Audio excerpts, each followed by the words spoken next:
옛날 옛적 눈 건강에 대한 중요성을 일찍이 깨달은 한 마을이 있었어요. 이 마을 사람들은 어릴 적부터 눈을 보호하기 위한 여러 가지 습관과 비법을 전수받으며 자라났답니다. 그 마을에 사는 영희라는 소녀가 있었어요. 영희는 어릴 적부터 눈이 피로해지면 쉽게 빨개지고 아팠던 경험이 많아서 눈 건강에 특히 관심이 많았답니다. 하루는 영희 할머니가 부엌에서 당근을 다듬으며 이야기했어요. 영희야, 당근에는 비타민 A가 풍부해서 눈 건강에 아주 좋아. 가능한 매일 먹도록 하렴. 영희는 할머니의 말을 새기며 당근을 어떻게 다양한 요리에 넣어 먹을 수 있을지 고민했어요. 그 후로 당근 스틱을 간식으로 먹기도 하고 샐러드나 수프에 자주 추가했지요. 영희는 또 다른 날 친구 민준이와 숲속을 걷다 신비로운 마을의 현자를 만났어요. 현자는 자연과 조화롭게 사는 법을 연구하던 분이었어요. 그는 영희와 민준이에게 블루베리의 안토시아닌 성분이 시력 보호에 크게 기여한다는 걸 알려주었고, 그 말을 듣고 영희는 냉장고에 블루베리 한 바구니를 항상 마련해 두기로 했답니다. 시간이 지나고 마을 사람들은 눈을 건강하게 유지하기 위해 일상생활에서 다양한 습관을 실천하게 되었어요. 그들 중에는 20-20-20 원칙을 지키는 게 일상이 된 사람들이 많았어요. 이는 컴퓨터를 20분 동안 사용한 후 20초 동안 20피트 먼 거리를 바라보는 눈동을 말하는 것이지요. 이 습관은 눈의 피로를 줄이고 건강을 유지하는 데 큰 도움이 되었답니다. 또한 마을에서는 햇빛에 장시간 노출되는 일을 피하고 햇볕이 강할 땐 필히 자외선 차단, 선글라스를 착용하는 습관이 있었습니다. 특히 농사를 지으며 들에서 일을 많이 하는 사람들에게는 필수적인 조언이었지요. 시간이 흐르면서 영희와 친구들은 눈 건강을 위한 습관과 식습관을 철저히 지켰고, 마을 사람들은 나이가 들어도 대체로 시력을 잘 유지했습니다. 이 이야기는 그 마을에서 대대손손 전해 내려오는 지혜로 많은 사람에게 귀감이 되었답니다. 이렇게 눈 건강을 지키는 소소한 습관과 음식은 생활 속 위대한 지혜로 자리 잡았고, 사람과 자연이 함께 조화롭게 살아갈 수 있는 밑거름이 되었어요. 영희와 민준이는 나중에 어른이 되어도 이 소중한 비법을 놓치지 않을 거예요. 그들의 후손들도 역시 오래오래 건강한 눈을 가지고 즐거운 삶을 누리게 되겠지요. 두 번째 이야기, 한때 위장과 장의 건강에 대해 크게 신경 쓰지 않았던 나에게 큰 깨달음을 주었던 사건이 있었다. 그때 나는 30대 초반 정기적으로 찾아오는 소화불량과 갑작스러운 복통에 시달리고 있었다. 종종 위경련으로 몇 시간 동안 잠을 이루지 못하는 경우도 잦았다. 이런 문제로 병원을 몇 번이나 찾았지만 결과는 늘 대동소이했다. 스트레스를 줄이고 규칙적인 운동을 하고 식습관을 바꾸라는 의사의 권고뿐이었다.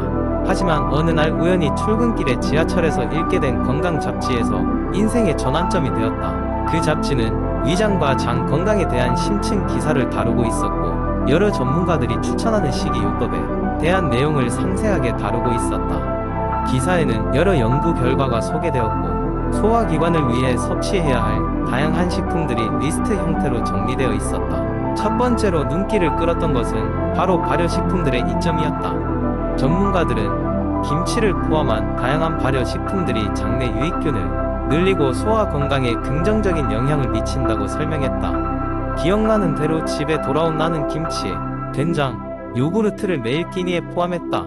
처음에는 그저 아침 식사에 요구르트를 추가하거나 점심 식사에 김치를 더하는 작은 변화였지만 갈수록 나의 입맛은 변화하고 있었다. 또한 식이섬유가 풍부한 식품들이 중요하다는 점도 강조되고 있었다. 나는 정기적으로 잡곡밥과 통곡물을 포함한 샐러드를 먹기 시작했다.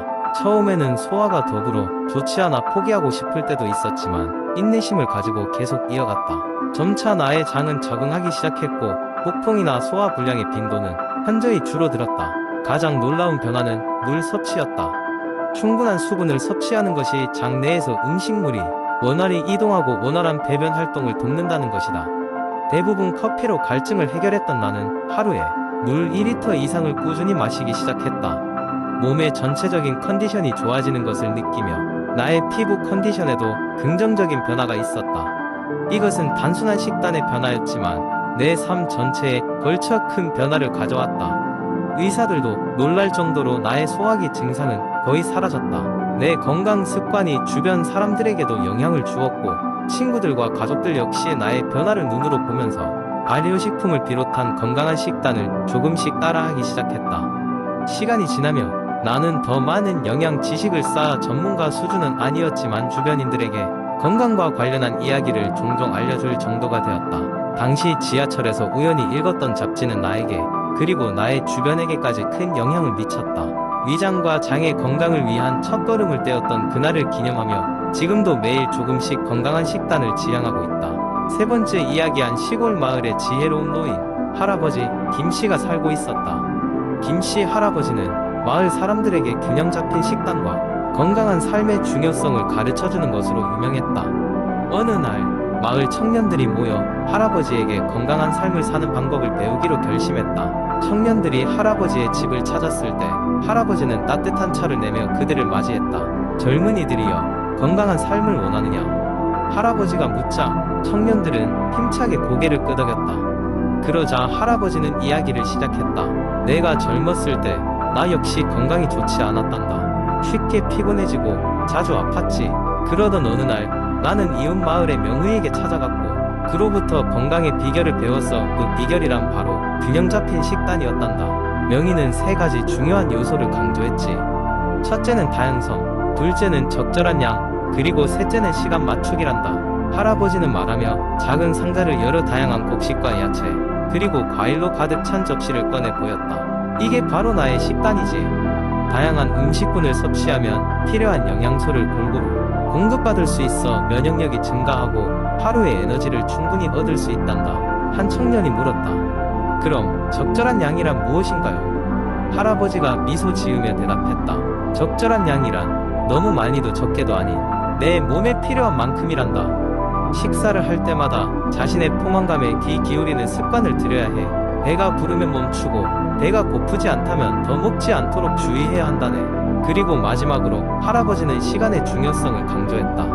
아침, 점심, 저녁 규칙적으로 먹는 것이 중요하지. 하루 3끼를 규칙적인 시간에 섭취하면 몸이 그것에 맞게 리듬을 타게 되어 소화 기능이 향상되고 불필요한 군것질이나 과식을 피할 수 있단다. 청년들은 할아버지의 이야기를 들으며 고개를 끄덕였다. 그 후 그들은 할아버지가 가르쳐준 대로 식단을 조절하기 시작했다. 처음에는 쉽지 않았지만 시간이 지나자 그들은 점점 더 건강해지고 활력이 넘치는 것을 느꼈다.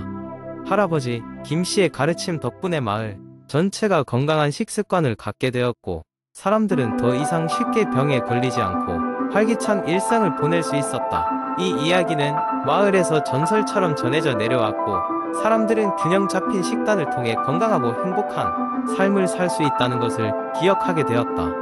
그래서 이 마을에서는 지금도 매년 한 번 건강축제를 열어 균형 잡힌 식단의 중요성을 기리고 있다. 그 축제에서 모든 마을 주민들은 서로의 건강을 위해 다양한 요리와 레시피를 공유하며 할아버지 김씨의 지혜를 후손에게 전수하고 있다.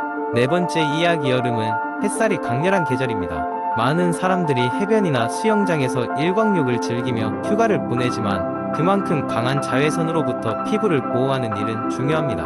사실 여름철에도 아름다운 피부를 유지하는 방법은 여러 가지가 있지만 그중 하나는 바로 실내 운동입니다. 저는 몇 년 전 여름에 외부 활동을 많이 했다가 피부에 큰 손상을 입은 경험이 있습니다. 당시에는 대수롭지 않게 여기고 외출했지만 한동안 지속된 자외선 노출로 인해 얼굴에 붉은 반점과 함께 피부가 거칠어지기 시작했습니다. 그제야 상황의 심각성을 깨달은 저는 즉시 대책을 마련하기 시작했습니다.